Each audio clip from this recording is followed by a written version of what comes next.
We spent the past couple of years in a crazy hot market. Louisville home sales decline as demand outpaces supply. Effective communication is at the core of any situation. If you master these two ideas, you'll have a chance of being successful at residential real estate marketing. I think you need to be looking for investment opportunities that move the needle. The market will never crash if demand exceeds supply. This is what I've been telling you all along. This is the J Pitts Show.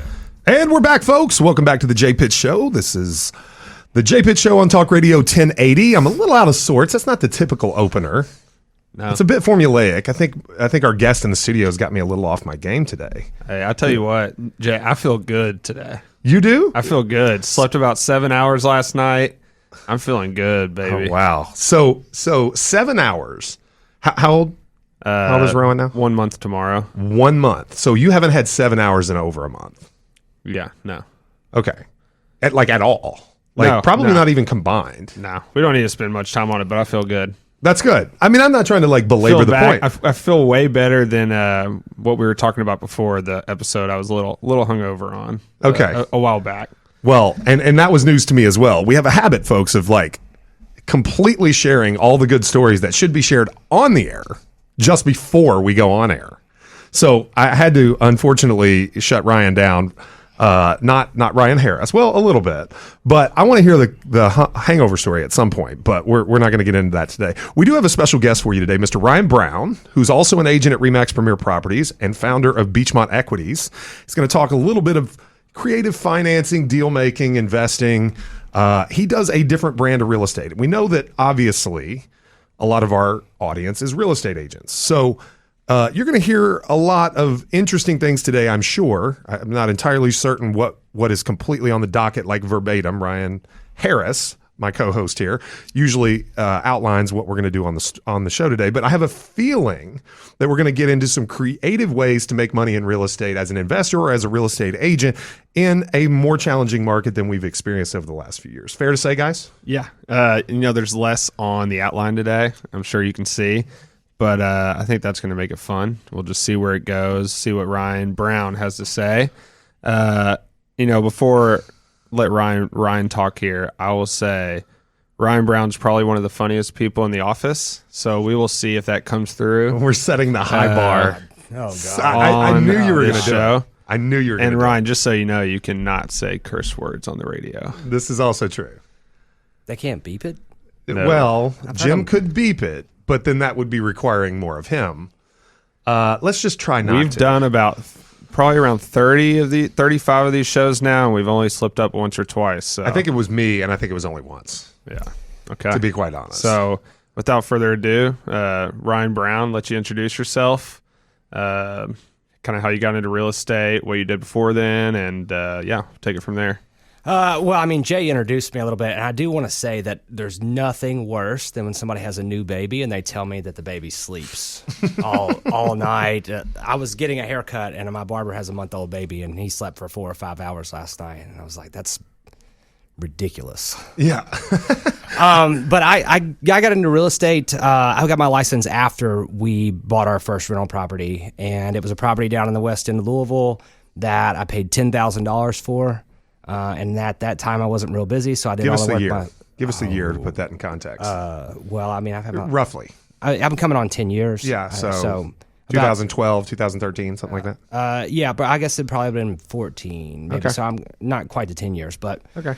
And so it was $10,000. It had been vacant for 3 years. Because those deals don't really exist. Not at all anymore. So. Not at all. It's what makes it difficult whenever you look at the prices of things. You're like, well, I can't pay that. I feel like we could talk about interest rates the same way, right? Like that doesn't exist anymore, right? Like that same kind of language. It does, and we're going to get there. I know we are. I've heard the shtick. That's why you're here today. But okay, go ahead. What else we got?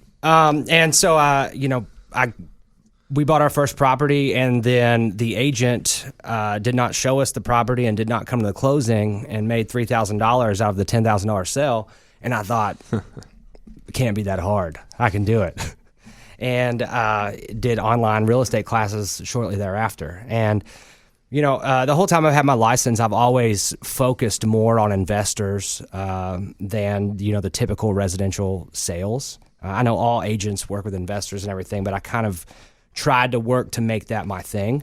And then last year when we started Beechmont Equities, kind of take that to the next level where, my clients aren't just clients anymore. We're partners on deals where we're jumping in together, whether they are just putting money in or whether they're actively involved, however it is. So, Well, one thing I'll take small issue with what you just said there is just simply not every real estate agent works with investors. They should, right? I think just about every agent in our firm does.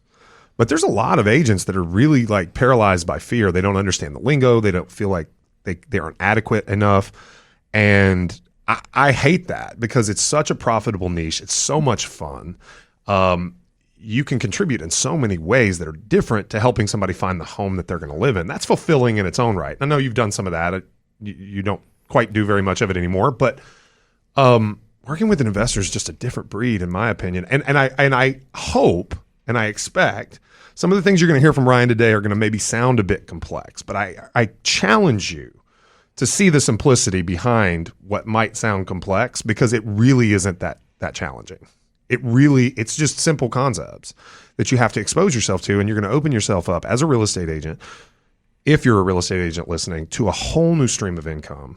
As a real estate investor, you're going to open yourself up to transactions that you didn't think were possible in today's market. for sure. You mentioned how fulfilling it is to work with investors, Jay. And I would say what makes that so is investors, a lot of time, when you do a great job for them, you find them a good property, you do a good job selling their house, make the transactions smooth, they appreciate the value you bring a lot more than, say, just a normal consumer would. I think that's fair. Not always. It's not always. I mean, but I think there is absolutely no doubt that people that have money to invest in real estate also tend to buy more expensive real estate to live in. Mm-hmm. And if you want to build your network holistically, I've gained access to many clients as a young real estate professional through investing that I never would have had an opportunity to list their primary residence or help them buy $1 million home to live in. But since I made them a lot of money on $60, $70, $80, $110,000 rental houses or flips, I got to the opportunity to list or sell them $1 million property. And that broke me into markets, not being a kid in real estate when I started here. I digress. I wasn't below 18, but I was not far from it. And I got access to clientele that I wouldn't have had access to, right? Without the investing side. They're going to call the luxury agent to sell them their $1 million property. But when I show them the competency of making them a lot of money, they think, oh, well, maybe this kid can help me. Mm-hmm. So that's something to think about. I think it might be a little intimidating when you're starting off as an agent and you've done 10 or even 20 deals, and now you're supposed to provide value to this guy that may have bought and sold 50 or 100 houses. Yep. It's a lot easier when you're a new agent to jump in and work with a first-time home buyer who's never done it, because they don't know anything, and so more than them, and they don't know what you don't know. Exactly, and so it can be a little bit of intimidating. And I was lucky, before I was in the Marine Corps, I started at 15 working for construction companies up until age 19 when I left, and so I had a background. And so when I started working with investors, I didn't lean as much on the transactional knowledge as much as I could walk the house with them and be like, oh, well, you need to take care of this, and oh, look at these windows over here, and just kind of leaned on what I did know. And whenever it was something I didn't know, then we just find out from somebody like Jay. Yeah. Ryan, I wanted to dive into something else in your background that I find interesting. And it's the ultra marathon you did. I know we're going to get to creative financing here, but usually in this first segment we like to do small talk and just learn more about the person. So can you talk about what made you decide you wanted to do that ultra marathon? He's done a couple, and they were trail races, right? Yeah, they've all only trail. I don't like running on the road. So you don't really have a running background, do you? No, I ain't a runner. Yeah, I ain't a runner. I mean, you run in the Marine Corps, but other than that, no. I actually don't really enjoy it. But what I have found is that whenever I am being alone in the woods, running around and completely miserable, gives you a lot of time to think. And so I've done a couple of 50-milers. And then last year when I decided to do the 100-miler, which was the Warhammer 100 down in Eastern Kentucky. Absolutely brutal terrain. It was actually at a time where, I had a construction business, I had a lot going on, and I was just trying to figure it all out. And literally one day I just went and signed up for this race and said, I'm just going to go do this because it's going to force me to be out. When you go running in the woods, the first hour, you're trying to get your breath, your legs hurt. But then once you're an hour in, everything just hurts. It sucks. Yep. I can say sucks, right? Yeah. It sucks, but it just, you kind of find yourself, your mind just starts to zero in on whatever it is that you need to figure out. And each time that I've done one of these kind of stupid races, because it is stupid for sure, I think that it always benefits me in ways that are, it's not healthy, it's not good for your body, but it benefits me in other ways, to where I kind of get out there and then I start to figure out, my next move, what it needs to be. Yeah, I started running, and I want to dive into a little bit more of that, but we got to cut to a couple ad sponsors here, and we'll be back on the Jay Pitts Show, Talk Radio 1080, real news, real talk. Stick around. We're going to talk about some creative financing that you probably haven't heard about. We'll be back in a sec. Welcome back to the Jay Pitts Show. This is Talk Radio 1080, real news, real talk. I'm your co-host, Ryan Harris. We have a guest on today, Ryan Brown. Ryan, we were just talking about your ultra marathons you've done, and before we cut to the break, you were talking about how, you're out there by yourself, gives you a lot of time to think, and it usually sucks in the beginning and gets better throughout, and, it's a lot of ups and downs. I haven't done an ultra. I did a regular marathon, and one thing I loved about it were those early morning runs when it was dark by yourself, whether you're doing 6, 7, 8, 9, 10. If you're not listening to music or anything, it's you and your thoughts, and that's about it. And that's what I loved about it. Yeah, well, I never said it got better. Yeah. It's terrible the whole time. It's only good when it's done. It's only good when it's done. Yeah, to me, it is so much. The ultra is so much about just kind of going and pushing through all of the just like really miserable stuff, and then I think that it equips you. Whenever, as an entrepreneur, whether it's real estate or whatever it is, there's always going to be times where you're trying to figure out like what's the next move, and then things are piling up, and to me, just going and doing really hard things helps that. I saw this Jesse Eitzler. I don't know if you know who he is. I saw him speak here in Louisville. He was talking about his ultra, and it's like when you hit you're 40 miles in, right, and it's completely miserable, and you want to quit, but then you just don't. And that is, analogous. Is that the word? I think so. Of a lot of times the entrepreneurial journey is that, because like you might be up here for a while. Sorry, this is the radio. I did my hand up high. And then You're on camera too. It's on YouTube too. Yeah, and so then, but then it's not always like that, And then I think even wildly successful businesses experience that same sort of thing. And so it's about, at the Warhammer 100, that I think like probably 80% of the people that quit in the night, and so they maybe made it 50 miles or so, and then they quit. But then for some reason, there were fewer people that quit in that second 50 miles once the sun came back up. Mm-hmm. And so if you can just push through, oh man, that's good, isn't it? Yeah. If you just push through long enough, eventually the sun comes back up, and then you finish the race. And so I love it for that. I honestly, so this year I didn't want to do another long run, and I tore my MCL.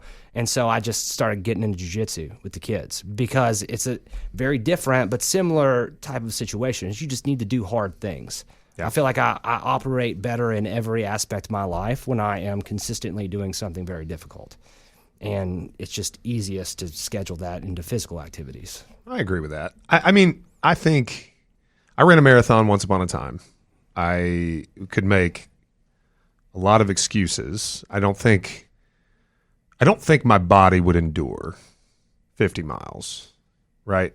So certainly not 100. I did a marathon. I had a really good 20 miler, and I actually did enjoy the training. But I think there's, and I think you did too, Ryan. We've talked about this. I think there's a whole lot of suck beyond that 26, right? Like just beyond. I barely finished the race. It was really hot.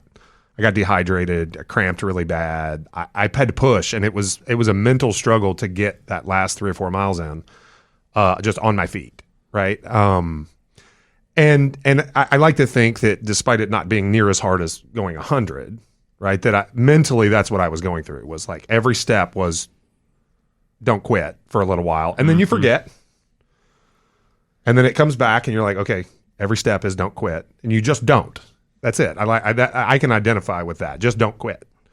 And eventually you're going to finish, no matter how slow it was, because it was slow. I ran a 20-miler really fast. Thought I was going to run a really fast race, and it didn't happen. Neither here nor there. I think sharpening yourself mentally through things like this help you in all aspects of life. So I totally got a lot of respect for that. But yeah, there's nothing like it, because the second half of my marathon was here I did the Louisville Marathon, which if you've ever run it, you know that there's like 11,000 participants and 10,000 do the mini and 1,000 do the full. I did it back when you had to run through Iroquois Park. That was I did as well. And Cherokee. I had to run Iroquois. Not this one. Not this one. Iroquois and Cherokee. And Dog Hill was like, because that came second. That came, at mile 19 or 20. You're hitting Dog Hill, and it's like, oh my Lord, this is awful. And anyway, that's neither here nor there. But yeah, you turned into Germantown after 10,000 people take a left, and you're the only one in sight that took a right, and there's no support. And you go from this high to this low. And it also doesn't help that I was running with some very experienced people, like 25 marathons apiece, and they had a PR that day. And I ran the first half in an hour 38. And at 6'4", 220 pounds, like an hour 38 mini, that's no bueno. Like that spelled bad news for the second half for me. But I made it. I was on my feet. It is what it is. All right. So let's get talking about maybe a little bit more real estate. Yeah. So, right now, I would contend that from a couple of years ago, year and a half ago, 2 years ago, whatever, prices are up starkly, right? And rates are up two and a half times. Okay. How do you make investments work when interest rates are 2.5 times what they were 2 years ago and prices are up another 15%? Yeah. Real question. How do you make it work? Well, you have to figure out some way to get the deals done without walking into the bank and trying to put 20% down and getting the prime rate, which right now is 8.5%. Because you can't make the argument that the property's overpriced, because things are still selling. And there are people out there that are okay with losing money because they want to purchase for the depreciation. And obviously it's a topic for another, but if you are using depreciation to offset your active income, then you don't care if you lose $2,000 a month if it's going to save you $200,000 in your tax bill. But it's still not that awesome. And there's very few people that are actually doing that, and it represents such a small percentage of real estate investors. And so a lot of people just stop doing deals. They're going to wait until rates come down or until prices come down. And if you listen to Jay, prices probably aren't coming down. And I tend to agree, is that when rates start to come down, we're liable to see prices shoot up again. And this is why I started searching for some avenue to be able to do deals, because as an agent who, wants to be this investor, this, what I kind of built my business to be, to work with investors, well, I'm looking and there's no deals to be had. And that's kind of how I stumbled onto the creative finance and, subject to, or getting owner carrying, being creative with a deal structure in order to get the seller what he wants, because, sellers are selling because they want to take advantage of the prices, right? And so if they have to cut their price way down, well, they're not sellers anymore. Yep. And buyers want to buy to be able to make money in real estate. And so the only way that we can do that is if we work together and structure the deal such that the seller gets what he wants or needs, and then the buyer gets a deal that works for him as well. And that's kind of where subject to was the first thing that I found. Yeah. So why don't you, to start this off, why don't you walk us through this situation you were telling us about where, You actually helped an agent in our office. They had a listing. They had a hard time selling. They didn't want to lose the buyer that was interested in the property. So you helped this agent set up a contract for deed. Can you kind of walk us through why that helped keep the deal together or get the house sold? Yeah, sure. So we were actually at Roundtable where everybody's discussing, and I pitched the contract for deed idea then when I didn't have actually all of the information. As it turns out, there was a mortgage on the property, and the contract for deed probably wasn't going to work out as well as we had originally thought before we had all the information. But I actually sat down with him yesterday and said, it's okay, we can set this up as a subject to deal. So he had a difficult property to sell. He, as the agent, wants to get it sold, wants to get paid. And there's no problem with that motivation, I don't think. Mm-hmm. And so he wants to get paid. He wants to keep a deal together. But the buyer needs another 6 months to, be able to count some certain income on her to be able to qualify for the loan. And so what I had pitched to him is basically letting her take over this property subject to the existing debt and then setting up a secondary seller finance piece so that she would actually be able to go ahead and buy the property. Which works great because now we've created a solution for the buyer because she needs the property and she needs somewhere to live, but she's not going to be able to get it for another 6 months. Yeah. And then now I've got a seller who it's actually better for him. And when you asked me if I was actually going to buy it, no, we set the terms up to be very favorable to the seller. And so it's going to end up being better for him to sell this on a creative finance deal because now what he's going to do is he's just going to turn over this mortgage and she's going to be paying that. He's going to collect a massive down payment, the 20% that she was going to go to the bank. Well, he's going to get that. And it's not a deposit. So if she defaults and doesn't actually perform and pay him at the whatever term is decided on, well, then he's just going to keep that deposit and then he's going to get the house back with a deed in lieu of foreclosure. And then on the seller finance piece, he's going to be collecting 10% interest on that. Okay. So we're going to take a break here in just a second. Okay. And I want to come back after the break and I want to dissect that. And I'm going to start from the beginning and let's go real basic on definitions because I think it's important that we understand what a contract for deed is, why it didn't work, what exactly a subject to is, why the financing matters, why the down payment matters, and all of those things. So I want to dissect that here in segment number 3. We're going to go through each and everything. So don't worry if you heard all that and you're not entirely sure what it means.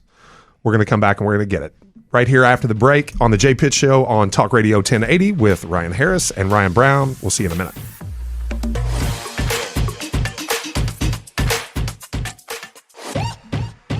Welcome back to the Jay Pitt Show. I'm your host, Jay Pitts. Back after that break with Mr. Ryan Brown of Beechmont Equities. Okay, so let's go back to the beginning. All right, so we've got a situation with a tough-to-sell property.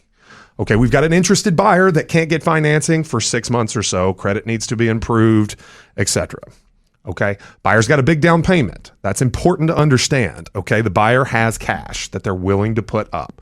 We understand, okay, that the seller is probably taking on some risks that are slightly different than if the buyer just got a bank loan, right, at 8.25% interest or wherever they were. All right, so let's go from the beginning, understanding those things. What is a contract for deed and why didn't it work? Because we said before that the seller had a loan on this property. Why didn't it work? Because of the loan, Ryan. Well, because for a contract for deed, the seller needs to be able to deliver the deed to the buyer. And a contract for deed is going to be recorded. So they have an actual interest in the property, and we're not going to be able to do that with the bank that has a first position lien on the property. So contract that needs to be performed, terms set forth that when the buyer performs, they get the deed. Okay? It's like owner financing, but not. It is a recordable document at the courthouse that doesn't necessarily change title, but does note that the buyer, if they perform under the terms of that contract, gets the deed to the property. Okay, once again, the seller has a first mortgage, the bank, who has say-so over who has ownership in that property. Before their debt is satisfied, they have a say. So we can't exactly do a contract for deed with existing financing in place unless there is enough cash from the buyer in down payment to pay off the seller's first mortgage. Okay, so that's not an option here. Seller financing is great under the right circumstances. What if that mortgage balance is really small? What if that mortgage balance is really large, except the buyer has a lot of money, just not all the money in cash? That can be an option. Subject to is something entirely different. So literally, Ryan, we're saying this buyer is going to buy the property subject to the existing financing, meaning they're going to take over, in essence, the seller's financing terms, correct? Correct. Okay. So how do we structure that deal? Okay. We know that, again, the seller still has the mortgage in their name. So if the payments don't get made, whose credit does it hurt? Hurts the sellers, right? Yes. Okay. So we've got to make some some dispensation for that risk that the seller's holding. So it's got to, like you said before, it's got to be a good deal for both. Mm-hmm. Okay. So how do we structure it? How did you structure this one? All right. So the subject to is probably the most powerful thing I think right now, and the reason being is that the biggest thing stopping real estate investors and even home buyers, because it doesn't have to be an investment. If you can find a deal that will work, you can use a subject to loan to buy your own house. And coming out of a time where a couple years ago people were refinancing under 3% mortgages. And if you go out today as an investor, if you're at 8.5, there are a couple, maybe you can get some ARMs cheaper, but let's say prime rate is 8.5. Well, if I could go take over a mortgage at 3%, well, now all of a sudden the cash flow changes so much differently. Mm-hmm. And so I care very little about what the price of the property is. If I'm just going to buy and hold it, if I can get such a low interest rate that I'm having huge cash flow. And so how do we structure it then? Because obviously we know that a mortgage is going to have a due on sale clause, which is typically the thing that scares most agents away, is like, oh, we can't do that, we can't do that. Well, first, the thing that you need to understand is that the mortgage, they have the right to call the note due on sale. They do not have the obligation. Correct. Right? They do not have to call the note due on sale. And if you take over payments for someone and catch it up for them, they're probably not super motivated because they weren't getting paid and now they are getting paid, right? Talking about the bank. There are ways that we can defeat the due on sale clause. And so how do we set this deal up, and how have I set up these other subject to deals that I'm doing? So what we do is we take the property and we put it into a land trust. All right. So when the property's moved into a land trust, at the closing, what's going to happen is that we're not going to change the title of the property at the closing. What's going to happen is that the buyer, whatever LLC or person is buying, is going to become the trustee and the beneficiary of the land trust. Now, there's two things with that help you defeat the due on sale clause.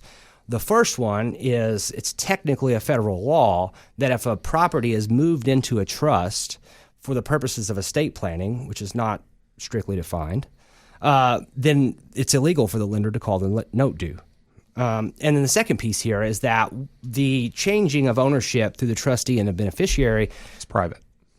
Exactly. Nobody knows. And so nobody knows. We could change the trustee and the beneficiary 10 times and no one will know. And so that's how the deal is structured, to where we're able to leave the debt in place. And like I said, when you start looking at this as an agent or as an investor and you start realizing, I went so long the beginning of this year scrolling the MLS, looking and talking to wholesalers and all of this, and I'm punching in my mortgage calculator, what's going to be the payment on this?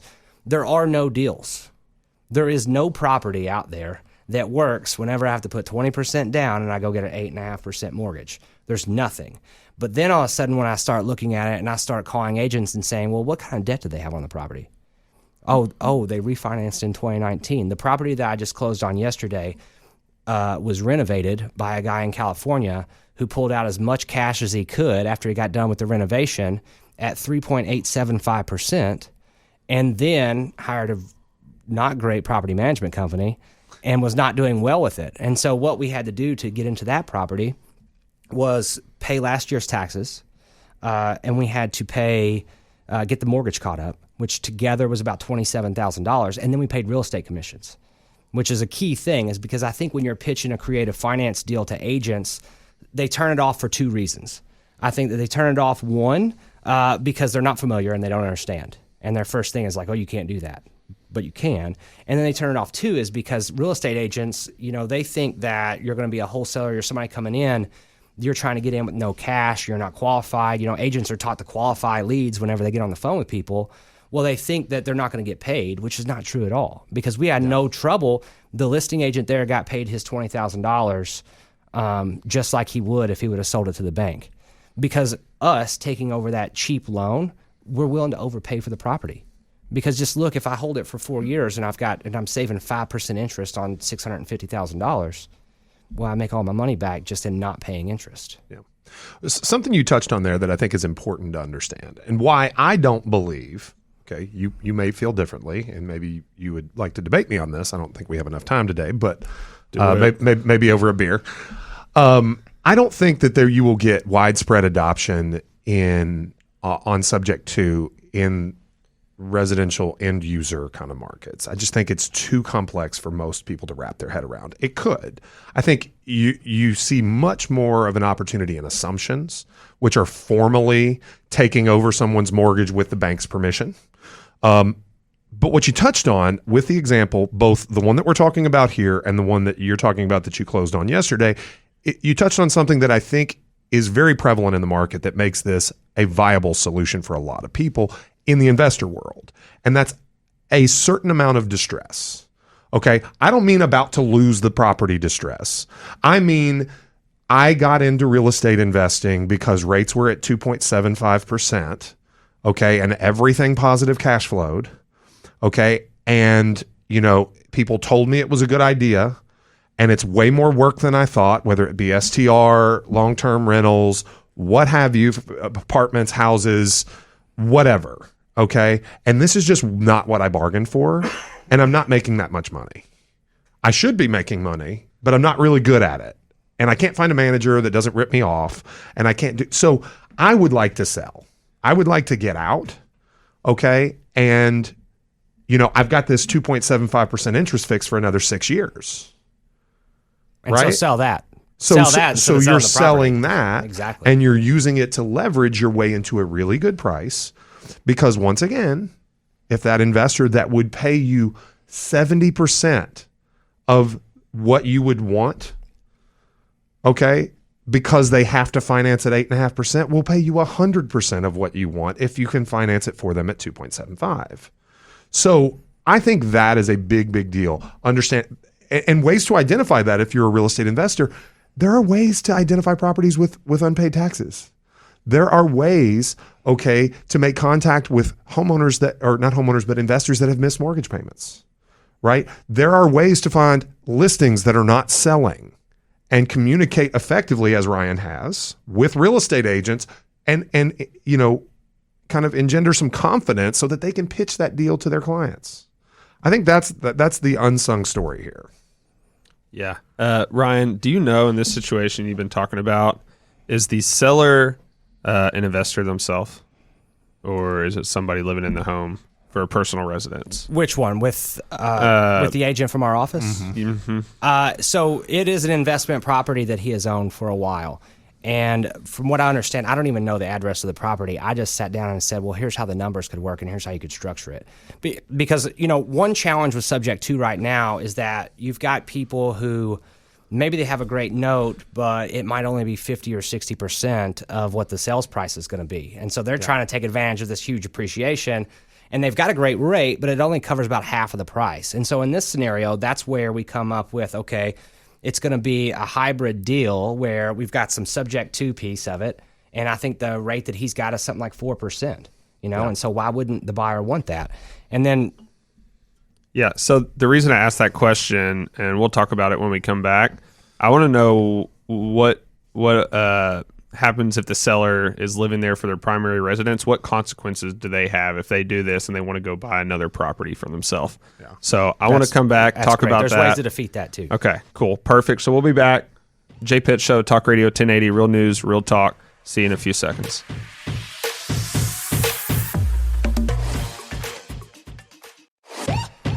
Welcome back to the Jay Pitt Show. This is Talk Radio 1080, real news, real talk. All right, Ryan, we were just talking about the situation between the seller and the buyer. I want to know, what consequences does the seller have if they want to do this deal we've been talking about, but they're wanting to sell this house and buy a new house for their primary residence? Because me thinking this through right now, I could see where there's issues with that, but I think you have a solution. With DTI, right? So subject to can be really powerful for someone who bought a couple years ago, has a great rate, something happens. Usually it's going to be a life event. Like I have to move to another city, I have to do whatever. Now I need to sell this house and I have no equity. Because when you buy a house, you have no equity because when it goes to sell, now I've got 6% I'm paying in commissions. So you have no equity and they need to be able to sell this house and they don't have the cash. And so that's where subject to can be really, really powerful for these people. But then they have another problem is that they need to be able to buy another house, just like you said, and they need this to be off their debt to income. Now, so the first thing that we can do with subject to is we can have the loan serviced by a third-party loan servicing company. And usually, though, lenders are going to take about, and they're going to all be different, they're going to be about 12 months where they see the payments being made by someone else and they will take it off debt to income. If the buyer needs to buy before that 12 months, then that's the situation where we could exercise a lease option as me, the buyer. And so let's say that you have a house here. What I'll do is I'll sign a lease option with you where my lease payment is going to cover whatever your mortgage is, and you can show that you're collecting, and so then that kind of offsets. And then as soon as you go buy your house, well, then I'm going to exercise my option, and I'm going to buy the house that you leased me. I'm going to buy that subject to, and I'm going to leave the original debt in place, and we're just going to be paying it. And so then that's a way that you as a buyer can defeat that debt to income problem, and you can go out and buy a new house, and we can still leave this other loan in place. Cool. Yes, Jay? That's all well and good. Okay. A bit of history in the mortgage space. Mm-hmm. And if this person, has no history owning rental property, the mortgage company is not going to take that as income. And they're not going to take the full amount anyway. Even if they do give them credit, they're only going to give them credit for 75%. So you still may have DTI problems. But I feel you, and under the right circumstances, this would absolutely work. We've talked about this. We banter about this all the time. I don't find it to be, I said it before, I said it last segment. I don't find this to be the solution, right, that some believe it is in the residential end user space, right? But I think it's amazing for investors, and I think that in and of itself makes it valuable enough to pursue because, I'm a real estate investor myself, and if somebody came to me and they wanted to sell me a subject to deal to 2.75% interest, I'm all about it, right? But I don't have to worry about my DTI, right? Because I have access to good, available streams of financing, even at higher rates. If I had to make things work, I just think most people's financing is not that complex, right? I hope you're able to make this work and make it a win for people.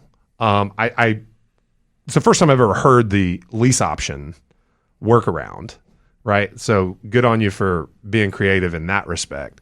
I think ultimately though, what we may not be talking about is just how many people in those life changes that you discuss don't need to buy where they're going because they really just need to sell here. You know what I mean? And you could probably even, because we're making some assumptions here also, right? This sub 2 deal is not going to go 30 years. Nobody's going to agree to that more than likely. Okay, so that's another problem with the residential end user spaces. These are 30-year fixed rate or 15-year fixed rate mortgages, right? And most people, if they went and talked to an attorney about doing a sub 2 deal, is going to tell them, hey, what are you doing? Especially don't agree to it for 30 years because you don't want to be tied up for 30 years. So you're going to have a balloon on that somewhere, right? Where we're going to pay this off. We're assuming that rates are going to go down from 8.5% or whatever they end up, and I think they will. And you might be able to do a 2-year balloon on a sub 2 deal, right? Where I'm going to buy your property outright and finance it myself at the end of 2 years. And that still makes a deal work with exorbitant or phenomenal cash flow for 2 years that buys you the time to source other deals and find other ways to pay. Yeah. And I think that's the way more deals get done. And most of the things that I've been looking for are people with either buildings, apartments, things like that, or packages of houses. And so most of these deals are not straight up subject to, they are what you would be like a hybrid type of a deal. Yeah. Because I want to take over the debt, but then I've got this big piece of their equity that I need to cover that I'm either going to get, some type of a down payment for them, and it can be substantial. I've got another deal now. You said there has to be distress, and I don't necessarily think that there has to be distress because I've got a deal right now that it's at 95% think we will get it done. And there's no distress. What I came to him and I said, if you sold me these properties and you were able to carry, half of the price, because about half of it is in debt, but the half of the debt is like 4%. So, if I could walk in, most of the time when I'm looking at creative deals, I'm looking at, can we get in an entry fee of somewhere around 10%? And so if I can get in for 10%, that's way better than I can do at the bank. Now, can I get interest rates at, below 5, like 4, something like that? And I said, well, if you were able to come up with these terms, and then this, you'll carry this other, but, it's not interest free. I can pay you 4.5% on this seller finance piece. Well, look what I can give you, $2.3 million. Yeah. And I said, and now if I was going to sell these houses to somebody that was going to go get a loan, let's figure out what they're worth. And I just put the numbers down and say, well, even to break even, we can sell them for $1.5 million. But you can get $800,000 more if you agree to this deal and structure it this way with me. So you're talking turkey right there. I mean, like when you say I'm doing let's just say 2.3 million. Let's say that was 23 houses, right? 100,000 a copy. I don't know. Yep. Just simple math, right? $800,000 to take the bet that I'm going to pay as agreed on your mortgage. That's $800,000, guys. I mean, it's significant for everybody except Jay. And you're talking, get out of here. And you're talking about people that are used to doing deals at that point. I mean, they amassed a 23 house portfolio. They're used to doing deals, right? And you could probably even break even, and I'm sure you did, what somebody would have to pay in price under bank rate financing for similar performance and illustrate the difference for them, and it probably blows their mind. So I don't know the distress. I'll acknowledge that that's not the right word. That's not the right word, but even whatever a milder definition of distress would be, they want to sell and they can't sell for what they want. So even that mildest amount of distress, they're not hurting, they're not going broke, but they really would like to sell. Because we know what happens when investors who have done things themselves for years and years on end get a little older. They don't want to deal with it. They want to relax. They want to enjoy life. And they don't want to get the big tax hit. This is also true. There's also a major advantage to the seller in doing an installment sale and avoiding a giant capital gains hit in year one.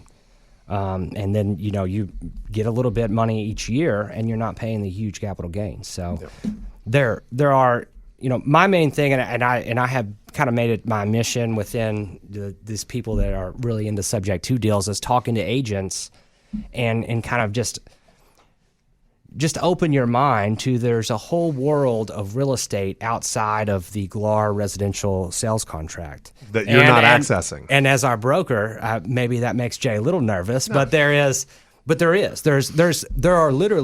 rules, but there are ways around a lot of the rules. There are rules that help you get around the rules.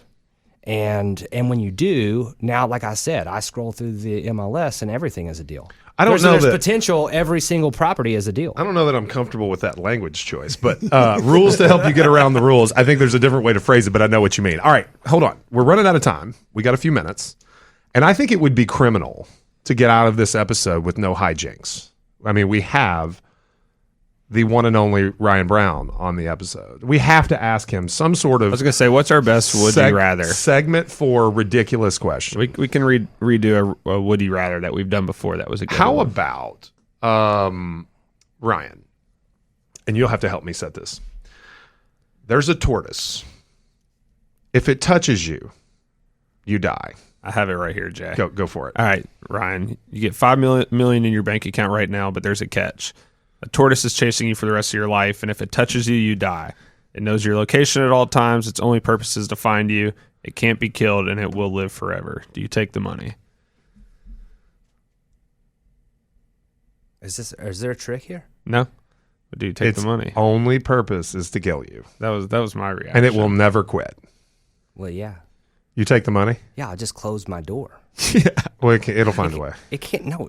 It didn't say it's a magic tortoise. It is a magic tortoise. No. It never dies. There's no way. No. Said I'll fly to another country that has to cross water. Yeah. It's a tortoise. It swims. I would put it in a cage. Tortoises do not swim. Tortoises definitely They don't swim. float. Oh, my God. Jay's got to go. All right, let's do this. Let's do another one. I don't know. The one you asked me, Jay.